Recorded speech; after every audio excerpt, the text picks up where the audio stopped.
जनगणना की अधिसूचना जारी होने के बाद आगे क्या क्या होगा, हमसे क्या क्या जानकारियां ली जाएंगी, सवाल कौन कौन से पूछे जाएंगे, बीते दशक से कितनी अलग होगी इस बार की प्रक्रिया, आम जनगणना से जातीय जनगणना कितनी अलग होगी, क्या भारत में इस तरह की जनगणना का इतिहास रहा है, आखिरी बार जातिगत जनगणना कब हुई थी। सेंसस के नोटिफिकेशन के बाद सभी के मन में ऐसे कई सवाल हैं जो घर कर रहे होंगे। इन सभी सवालों और इनके जैसे और कई सवालों के जवाब लेकर आए हैं हम इस रिपोर्ट में। नमस्कार, मैं हूं ऋचा और आज हम समझेंगे जनगणना 2027 की सभी बारीकियों को। 5 स्टेप्स में हम सरकार के प्लान्स, उनका एग्जीक्यूशन, आम इंसान से पूछे जाने वाले सवाल, हमारे द्वारा साझा की जाने वाली जानकारियां आदि सभी को जानेंगे। केंद्र सरकार ने जनगणना के लिए नोटिफिकेशन जारी कर दी है। इसी के साथ आजादी के बाद पहली बार जातीय जनगणना का रास्ता साफ हो गया है। अब पूरे देश में मार्च 2027 की रेफरेंस डेट से जातीय जनगणना कराई जाएगी। हालांकि इससे 5 महीने पहले यानी अक्टूबर 2026 में ही पहाड़ी राज्यों में जातीय जनगणना का कार्यक्रम पूरा कर लिया जाएगा। यानी इन राज्यों में अक्टूबर 2026 में आबादी से जुड़े जो भी आंकड़े होंगे वही रिकॉर्ड दर्ज किए जाएंगे। अब सबसे पहला सवाल यह उठता है कि कैसे होगी जातिगत जनगणना।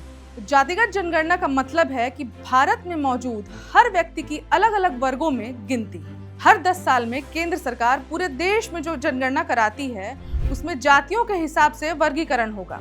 भारत में आजादी के बाद से ही जनगणना का कार्यक्रम हर दशक के अंत से शुरू किया जाता है और दशक से पहले पूरी भी कर ली जाती है इसकी प्रक्रिया। इसके बाद जनसंख्या से जुड़े आंकड़ों को सार्वजनिक किया जाता है।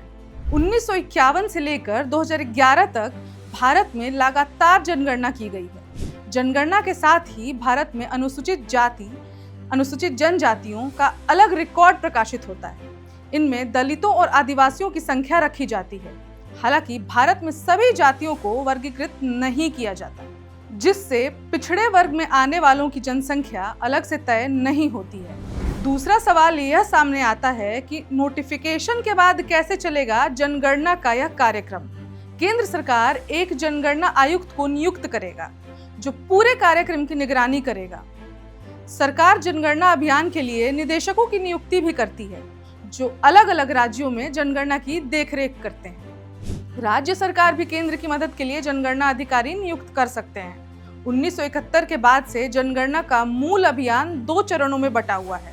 पहला चरण घरों को सूचीबद्ध करने का है। इसके जरिए हाउसिंग से जुड़े आंकड़े इकट्ठा किए जाते हैं। इनमें 5-6 महीने लगते हैं। अधिकारी इस दौरान मकान और उसमें रहने वालों से जुड़ी स्थिति जानने के लिए 35 तरह के सवाल करते हैं। दूसरा चरण देश में लोगों का आंकड़ा जुटाना होता है।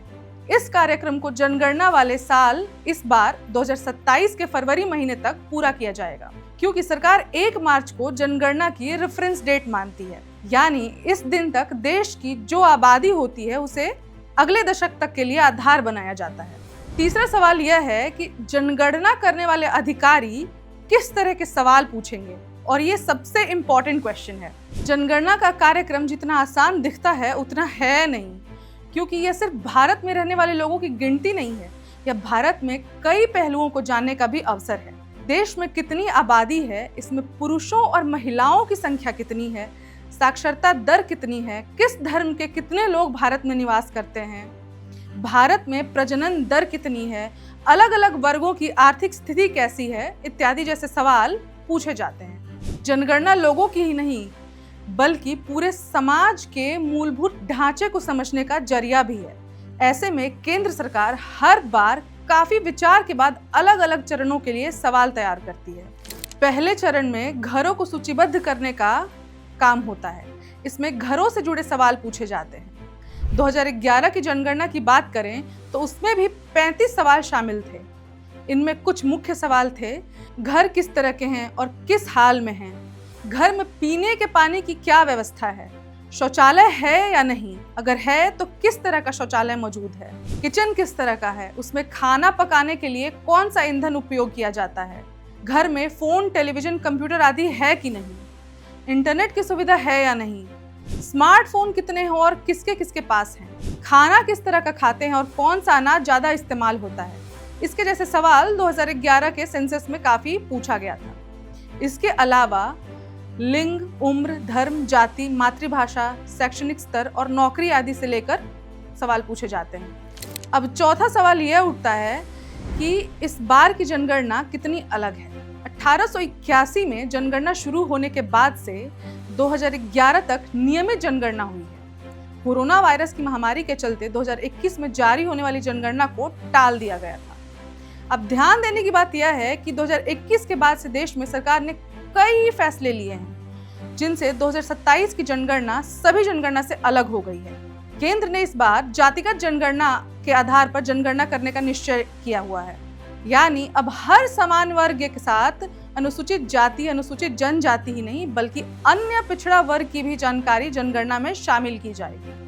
1931 के बाद पहली बार जनगणना का अभियान बदला जाएगा।